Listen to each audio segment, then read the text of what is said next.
Salam, ada beberapa waris cakap nak hadir, tetapi tiba-tiba dia tak dapat hadir. Macam mana ya? DDA pun tak sign. Adakah masih boleh proceed bicara? Biasanya boleh. Ada setengah tempat ikut pengalaman saya lah, bukan semua tempat. Kalau ada setengah tempat dia memang tak nak.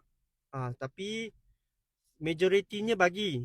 Walaupun tak ada DDA, cuma nanti pegawai kena minta dengan pegawai kelonggaran untuk hantar DDA tu kemudian, seminggu ke 2 minggu lepas daripada bicara. Biasanya pegawai akan bagi je.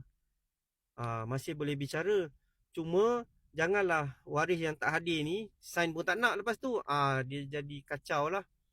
Sebab biasanya ikut pengalaman saya ada kes juga, ada dokumen lambat hantar dekat pejabat pusaka.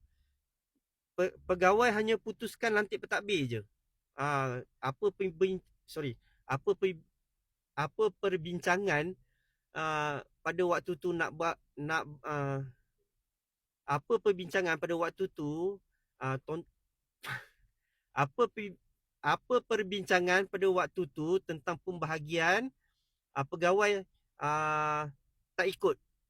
Dia lantik pentadbir je.